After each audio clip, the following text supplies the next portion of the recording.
اعوذ باللہ من الشیطان الرجیم بسم اللہ الرحمن الرحیم۔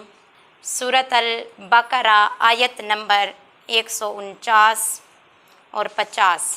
اللہ رب العزت ارشاد فرما رہے ہیں وَمِنْ حَيْثُ خَرَجْتَ فَوَلِّ وَجْهَكَ شَطْرَ الْمَسْجِدِ الْحَرَامِ وَإِنَّهُ لَلْحَقُّ مِنْ رَبِّكَ وَمَا اللَّهُ بِغَافِلٍ عَمَّا تَعْمَلُونَ۔ وَمِنْ حَيْثُ خَرَجْتَ فَوَلِّ وَجْهَكَ شَطْرَ الْمَسْجِدِ الْحَرَامِ وَحَيْثُ مَا كُنْتُمْ فَوَلُّوا وُجُوهَكُمْ شَطْرَهُ لِئَلَّا يَكُونَ لِلنَّاسِ عَلَيْكُمْ حُجَّةٌ إِلَّا الَّذِينَ ظَلَمُوا مِنْهُمْ فَلَا تَخْشَوْهُمْ وَاخْشَوْنِي وَلِأُتِمَّ نِعْمَتِي عَلَيْكُمْ وَلَعَلَّكُمْ تَهْتَدُونَ۔ ان آیات میں اللہ رب العزت ارشاد فرما رہے ہیں وَمِنْ حَيْثُ، اور اے رسول آپ خرجت کہیں سے بھی باہر نکلیں، فَوَلِّ تو پس پھیر لیں، وجہ کا اپنے چہرہ کو، شطر المسجد الحرام مسجد حرام کی طرف اپنے چہرہ کو پھیر لیں۔ وَإِنَّهُ لَلْحَقُّ، یہ کیا ہے؟ حق ہے، مِن رَبِّک، آپ کے رب کی طرف سے حق ہے۔ وَمَا اللَّهُ بِغَافِلٍ عَمَّا تَعْمَلُونَ، اور اللہ تمہارے کاموں سے غافل نہیں ہے۔ پھر اگلی آیت میں پھر فرمایا وَمِنْ حَيْثُ خَرَجْتَ فَوَلِّ وَجْهَكَ شَطْرَ الْمَسْجِدِ الْحَرَامِ، اے رسول آپ جہاں کہیں سے بھی باہر نکلیں تو اپنے چہرہ کو مسجد حرام کی طرف پھیر دیں۔ وَحَيْثُ مَا كُنْتُمْ، تم جہاں کہیں بھی ہو، فَوَلُّوا وُجُوهَكُمْ، اپنے چہرہ کو پھیر دو، شطرہ پھیر لو، لِأَلَّا تاکہ یکون للناس علیکم حجتن کہ لوگوں کے لیے تمہارے پاس کوئی حجت باقی نہ رہے، إِلَّا الَّذِينَ ظَلَمُوا مِنْهُمْ، پس ان میں سے کچھ وہ ہیں جو ظالم ہیں، فَلَا تَخْشَوْهُمْ وَاخْشَوْنِي، سو تم ان سے نہ ڈرو، وَاخْشَوْنِي، صرف مجھ سے ڈرو، وَلِأُتِمَّ نِعْمَتِي عَلَيْكُمْ، اور میری اس نعمت یعنی میں نے تم پر اپنی نعمت کو کیا کر دیا ہے؟ پورا کر دیا ہے، وَلَعَلَّكُمْ تَهْتَدُونَ، تاکہ تم ہدایت پا سکو۔ اب اس میں یہ ہے کہ یہ پہلے ہی رکوع کی یعنی پہلی، دوسری اور اس سے ایک پہلے آیت، تینوں میں اللہ نے مسجد حرام کی طرف منہ کرنے کا حکم دیا ہے۔ اب یہ تکرار نہیں ہے، مسجد حرام کی طرف بار بار اللہ حکم دے رہے ہیں کہ اپنا منہ مسجد حرام کی طرف پھیرو، یہ تکرار نہیں ہے، کیونکہ اس میں کچھ حکمتیں ہیں۔ ہر بار جو فرمایا ہے ہر بار کی نوعیت الگ ہے۔ اب اس میں اس طرح جو پہلی بار کی حکم ہے اس کی علت یہ ہے کہ رسول اللہ صلی اللہ علیہ وسلم کی تعظیم ہے اور آپ کی رضا جوئی کہ بھئی آپ کے لیے میں نے آپ کے پسندیدہ مسجد حرام کو قبلہ بنایا اور اس کی طرف منہ کرنے کا حکم دیا۔ دوسری مرتبہ یہ علت بیان فرمائی کہ اللہ تعالیٰ کی عادت جاریہ ہے، یعنی اللہ کی عادت ہے کہ وہ ہر قوم کا الگ الگ قبلہ بناتا ہے، تو اللہ نے اسی لیے حضور صلی اللہ علیہ وسلم کا جو قبلہ ہے وہ ان کی مرضی کے مطابق مسجد حرام کو بنا دیا۔ پھر تیسری دفعہ کی علت یہ آئی ہوئی ہے کہ یہود مسلمانوں کے خلاف حجت قائم نہ کر دیں، کہ کیونکہ تحویل قبلہ سے پہلے یہود جو تھے وہ کہتے تھے کہ تورات میں جس نبی کے مبعوث ہونے کے متعلق لکھا ہوا ہے اس کی صفت ہے کہ وہ کعبہ کی طرف منہ کر کے نماز پڑھے گا، اور اگر اللہ رب العزت نبی علیہ السلام کو کعبہ کی طرف منہ کر کے نماز ادا کرنے کا حکم نہ دیتے تو یہود کہتے کہ اس نبی کی صفتوں میں کیا ہے؟ شک ہے، تردد ہے، وہ اعتراض کرتے۔ تو اسی لیے اللہ نے इन आयात में बार बार ये हुक्म दिया है कि अपना जो मुंह है वो काबा मस्जिद हराम की तरफ फेरें, आप जहाँ कहीं भी मौजूद हों। तो एक इसमें यह आया हुआ है कि पहली बार काबा की तरफ जो हुक्म करने का आया हुआ है उसमें एक इश्काल है कि ताकि तुम पर अल्लाह अपनी नेमत पूरी कर दे, क्योंकि अरब अपने तमाम अफ़ाल में इत्बाए इब्राहीम यानी हज़रत इब्राहीम की पैरवी करना पसंद करते थे। तो इसीलिए जो है इस पर फ़ख्र भी करते थे। ये बात मैंने पहले बताया, यहूद और नसारा जो है अपना नस्ब हज़रत इब्राहीम की तरफ करते थे और फ़ख्र से करते थे। तो इसीलिए आपकी जितनी भी सुन्नतें थीं उनको अपनाना उनके लिए क्या था, बाइसे फ़ख्र था। तो इसीलिए बैतुल मुक़द्दस की तरफ मुंह करने से क्या होते थे, तंग होते थे जो लोग हज़रत इब्राहीम के मानने वाले थे। तो अल्लाह ताला ने उनकी तंगी को आसानी में बदला और हज़रत इब्राहीम के बनाए हुए काबा को अल्लाह ताला ने हमारा किबला बना दिया। एक और तो जी है कि आपकी रज़ा के लिए किबला बनाया अल्लाह ताला ने, यानी हजूर सल्लल्लाहु अलैहि वसल्लम की ख्वाहिश थी कि हमारा किबला क्या हो, बैतुल्लाह शरीफ हो। दूसरी बार इसलिए फरमाया कि आपकी रज़ा के अलावा फी नफ्से ही ये तहवील बरहक है। अगर आपकी ख्वाहिश, पहले तो आपकी ख्वाहिश है, अगर आपकी ख्वाहिश ना भी होती तब भी यही हमारा किबला बनता, ये बरहक है। तीसरी बार ये हुक्म आर्जी नहीं, दायमी है। क़यामत तक के आने वाले लोग बैतुल्लाह शरीफ की तरफ मुंह करके नमाज अदा करेंगे। ये अल्लाह ने फरमा दिया है और इस हुक्म में कभी कोई रद्दो बदल नहीं हो सकता। तो ये तमाम चीज़ें थीं कि अल्लाह रब्बुल इज़्ज़त ने इसीलिए फरमाया बार बार कि अब तुम जहाँ कहीं भी हो अपना मुंह मस्जिद हराम की तरफ फेरो और उसकी तरफ मुंह करके क्या करो, नमाज को अदा करो। तो यहाँ पर ये चीज़ें आई।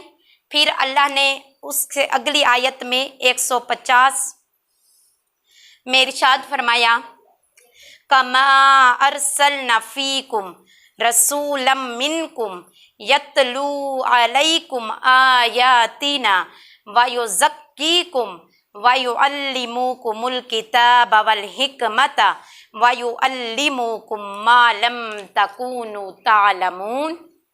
फिर आगे इरशाद फरमाया, फ़ज़कुरूनी अज़कुरकुम वशकुरू ली वला तकफुरून।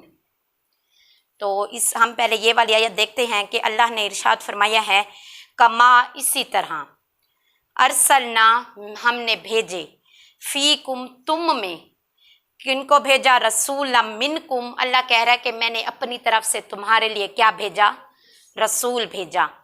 यतलू अलैकुम, मेरी आयात तुम पर तिलावत करता है, वायुज़क्कीकुम, तुम्हारा तज़किया करता है यानी तुम्हारे नफ्स को पाक करता है, वायुअल्लिमुकुमुल किताबा, और किताब की तालीम देता है, वल हिकमता, और हिकमत सिखाता है, वायुअल्लिमुकुम मा लम तकूनु, और तुम्हें उन चीज़ों की भी तालीम देता है, तमालम तकूनु तालमून, जिनको तुम नहीं जानते।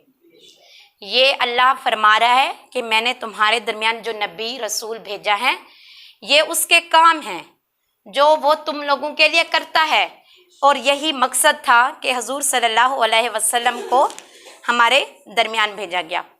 तो हम यहाँ पर सबसे पहले देखेंगे कि नबी और रसूल की क्या तारीफ़ होती है। नबी कौन होता है और रसूल कौन होता है।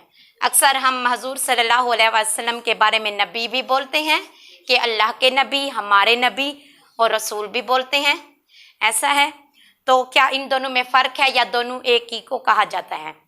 तो इसमें अल्लामा इब्ने हमाम लिखते हैं कि नबी वो इंसान है जिसको अल्लाह ताला ने उसकी तरफ की हुई वही की तबलीग के लिए भेजा है। यानी वो किस लिए भेजा है अल्लाह ने उनको, कि वो अल्लाह की वही की तबलीग करते हैं। फिर रसूल की भी यही तारीफ़ है कि उनमें कोई ख़ास फ़र्क नहीं है, लेकिन एक कौल ये है कि रसूल वो इंसान है जिसके पास शरीयत होती है। क्या होती है? शरीयत होती है, और उस पर किताब नाजिल की गई हो, या फिर उसके लिए पहली शरीयत का कुछ हिस्सा मनसूख कर दिया गया हो, यानी ख़त्म कर दिया गया हो। अगर हम देखें शुरू से अल्लाह के जितने भी रसूल आए हैं, हर रसूल के पास एक अपनी शरीयत थी, अपने अपने अहकामात थे, लेकिन अगला रसूल जब आया तो वो अहकामात और शरीयत पीछे वाली ख़त्म होती गई और नई बनती गई। तो जब रसूल सल्लल्लाहु अलैहि वसल्लम आए तो पिछली तमाम शरीयतें मनसूख हुई और आपकी शरीयत को सबसे ऊपर का दर्जा दिया गया। ठीक है, तो रसूल नबी से ख़ास है। रसूल वो है जिसकी अपनी शरीयत हो, अपनी शरीयत हो, जिसके पास किताब हो, किताब भी हो, शरीयत भी हो, क्योंकि जो शरीयत है वो अमल होते हैं। क्या होते हैं? अमल। मिसाल के तौर पर हज़रत आदम अलैहिस्सलाम की जो उम्मत थी उनके पास ये शरीयत थी, ये उसूल था कि बहन भाई का निकाह हो सकता था, लेकिन जब दूसरे रसूल आए तो उनकी शरीयतों में ये बात मनसूख हो गई, बहन भाई का निकाह नहीं हो सकता, हराम है, गुनाह कबीरा है। तो इसी तरह रसूल क्या है, नबी से क्या होता है? ख़ास, क्योंकि उसके पास अपनी शरीयत और अपनी किताब होती है। अब सदरुश शरीयत मौलाना अमजद अली रहमतुल्लाह लिखते हैं कि अकीदा नबी उस बशर को कहते हैं जिससे अल्लाह ताला ने हिदायत के लिए वही भेजी। किसके लिए? हिदायत के लिए। और रसूल बशर ही के साथ ख़ास नहीं बल्कि मलाइका भी रसूल हैं। जैसे हज़रत जिब्राइल अलैहिस्सलाम, उन्हें मलाइका का सरदार कहा जाता है। तो इसी तरह अंबिया सब बशर हैं और मर्द, ना कोई जिन होता है और ना ही नबी कोई औरत हो सकती है। बात समझ आ रही है? कभी भी कोई औरत नबी नहीं हो सकती। अल्लाह ताला ने नबी और रसूल मर्दों में से भेजे हैं। तो उसके बाद नबी और रसूल को मबऊस करने की हिकमतें, यानी ऐसी क्या ज़रूरत थी कि अल्लाह ताला को महसूस हुआ वो हमारे दरमियान नबी और रसूल भेजें। ये है कि रसूलों का भेजना महज अल्लाह ताला का बंदों पर लुत्फ़ और उसकी रहमत है। ये अल्लाह की रहमत है कि अल्लाह ने हमारे दरमियान अपने रसूल और नबी भेजे। इसमें हिकमतें भी हैं। बाज़ अहकाम इंसानों की अक्ल से ऊपर हैं, यानी हमारे सर से गुज़र जाते हैं। मिसाल के तौर पर अल्लाह का वजूद, उसकी वहदानियत, उसका इल्म, उसकी कुदरत, अगर हमें नबी और रसूल ये तालीम ना देते तो हमें कैसे पता लगता कि अल्लाह कौन है? हम कैसे पहचानते कि अल्लाह कहाँ है? वो उन्होंने बताया कि अल्लाह तो हर जगह मौजूद है, तुम्हारे अंदर, तुम्हारे बाहर, जाहिर, बातिन, हर जगह मौजूद है। अल्लाह का वजूद उन्होंने हमें बताया कि यहाँ यहाँ अल्लाह है। फिर ये कि अल्लाह ताला का दिखाई देना, अल्लाह ताला का दिखाई देना, और फिर उसके बाद अल्लाह का कलाम कुरान पाक, और क़यामत के बाद जज़ा और सज़ा अक्ल अज़ खुद मालूम नहीं कर सकती थी। इन तमाम चीज़ों की वजाहत के लिए अल्लाह ताला ने हम पर रहमत ख़ास की और अपने नबी और रसूल भेजे। उसके बाद एक ही काम बाज़ औक़ात में अच्छा और बाज़ औक़ात में बुरा होता है। ठीक है, मसलन तलू गरूब ज़वाल के वक्त नमाज पढ़ना, अगर हमारे पास नबी और रसूल ना होते तो हमें कभी भी मालूम ना होता कि किन किन वक्तों में हम नमाज नहीं पढ़ सकते, या फिर ये भी मालूम ना होता कि किन किन वक्तों में हम नमाज पढ़ सकते हैं। ठीक है, मिसाल के तौर पर जब सूरज तलू होता है उस वक्त हम कोई नमाज नहीं अदा कर सकते, जब सूरज गरूब होता है, और इसके अलावा ज़वाल के औकात। फिर हमें यह भी मालूम ना पड़ता कि ज़वाल के औकात क्या होते हैं। इसीलिए अल्लाह ने हम पर रहमत ख़ास अता फरमाई और नबी और रसूल हमारे दरमियान भेजे। क्या चीज़ खानी हलाल है, क्या चीज़ खानी हराम है, ये हमें कैसे पता लगता? हम कैसे जान सकते थे? हम इतने अक्लमंद ज़हीन फ़तीन तो हैं नहीं। तो अल्लाह ने हमारे ऊपर रहमत की और नबी और रसूल भेजे, और उन्होंने आकर हमें बताया कि तुम्हारे लिए क्या खाना हलाल है, क्या खाना हराम है, क्या पीना हलाल है, क्या पीना हराम है। इसके अलावा रोज़ा कब रखना है, किस किस वक्त में रखना है, उसकी सहरी कब है, अफ्तारी कब है, नमाजें किस किस औकात में पढ़नी है, कुरान मजीद की तिलावत। आज खुद अल्लाह ताला का वजूद भी हम मालूम नहीं कर सकते थे, हम ये पहचान भी नहीं सकते थे कि अल्लाह भी है कोई। इसीलिए अल्लाह ने हम पर एहसान किया और हम पर रहमत की, करम किया और अपने नबी और रसूल भेजे और हमारी ही तरह उन्हें बशर बनाकर भेजा ताकि वो हम में रहें, हमारी तरह ज़िंदगी गुजारें, फिर हम उनसे चीज़ें सीखें।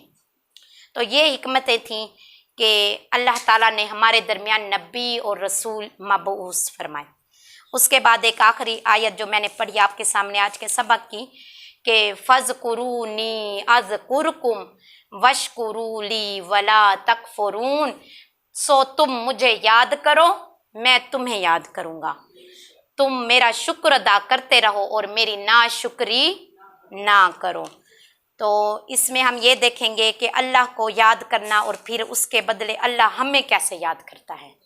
ठीक है, तो किसी अमल के वक्त तुम मेरे अमर और नहीं को याद करो, यानी तुम उसको याद करोगे जिस चीज़ के करने का मैंने हुक्म दिया है, और उस चीज़ को याद करोगे जब तुम कोई चीज़ कर रहे होगे, तुम्हें याद आएगा अल्लाह ने हुक्म दिया है कि इसको नहीं करना, तो फिर मैं तुम्हें इसकी क्या दूंगा, जज़ा दूंगा, इसका क्या दूंगा, अजर दूंगा।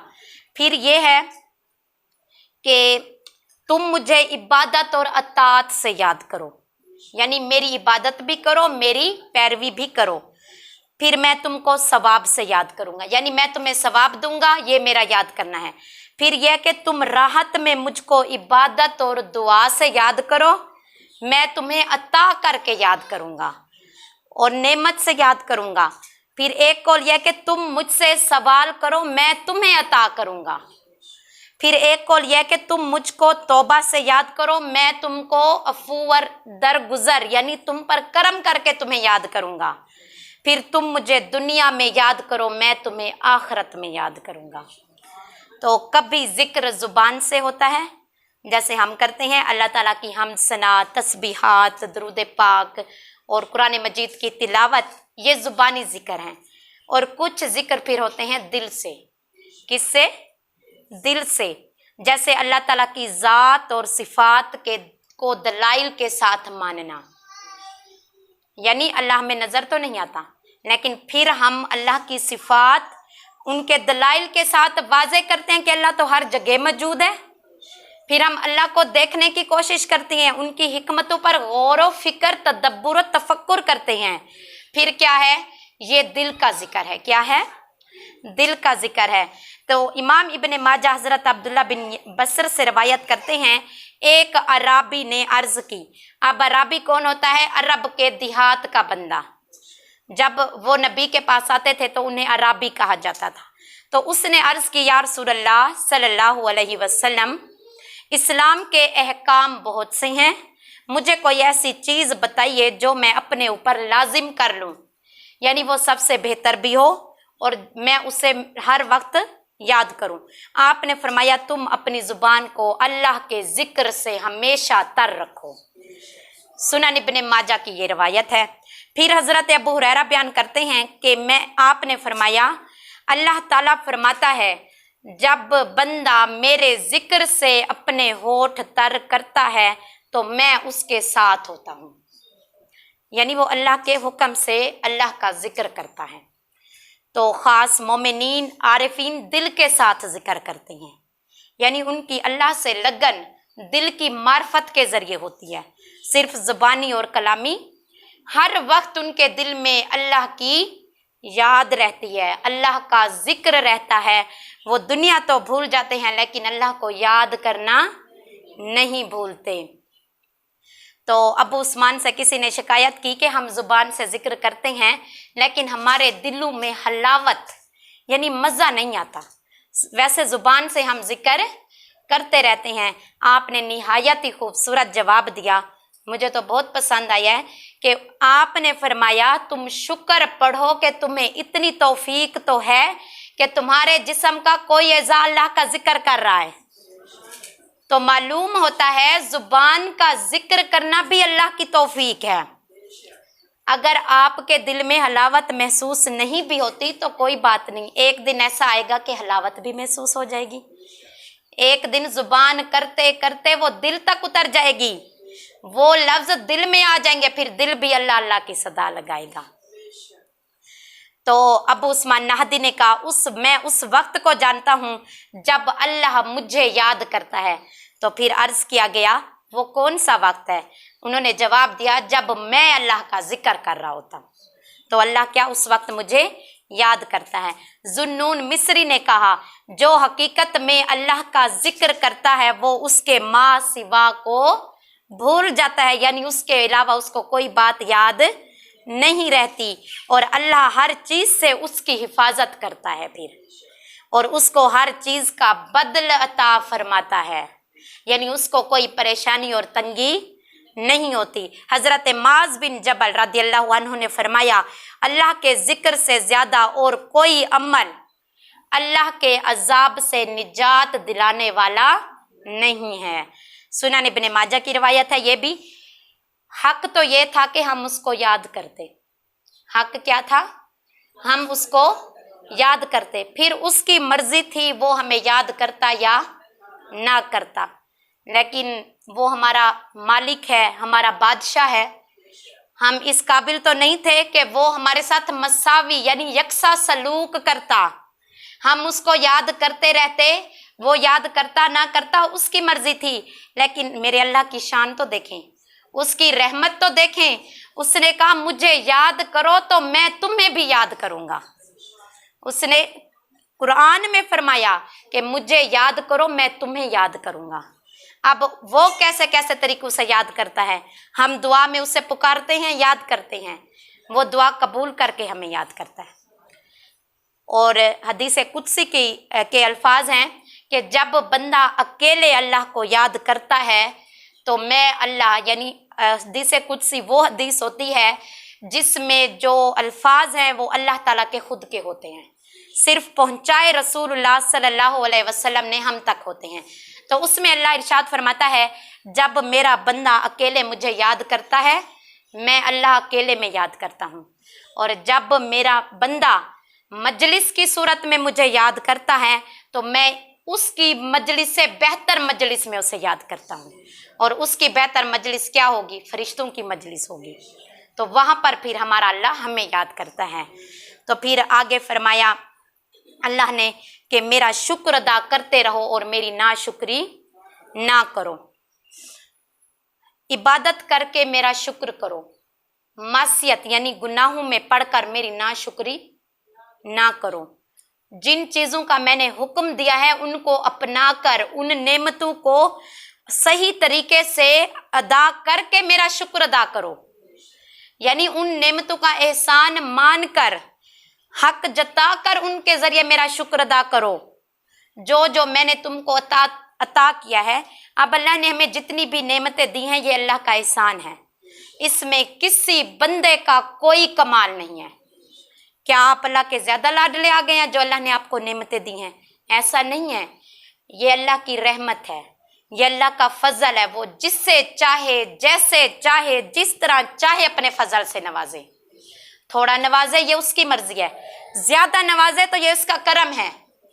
तो अल्लाह ने कहा, जो जो नेमतें मैंने तुमको दी हैं पहले उनका ये एहसान मानो कि वो नेमतें मैंने दी हैं, ये भी तुम्हारा शुक्र है। फिर उसके बाद उन नेमतों को इस तरह इस्तेमाल करो जिस तरह मैंने इस्तेमाल करने का हक दिया है।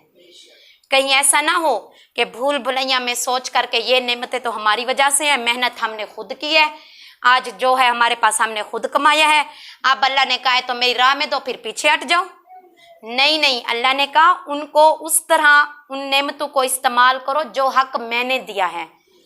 और आप एक बार नाशुक्री करके तो देखें, फिर बात तो वही गंजे और उस वाली आ जाएगी ना। फिर वो कहेंगे हम तो खानदानी रईस हैं, फिर अल्लाह कहेगा हो जाओ वैसे जैसे पहले थे, फिर ले आओ अपने खानदान वालों की दौलत, फिर मुझे दिखाओ ना तुम्हारे खानदानों वालों के पास इतनी रईसियत थी।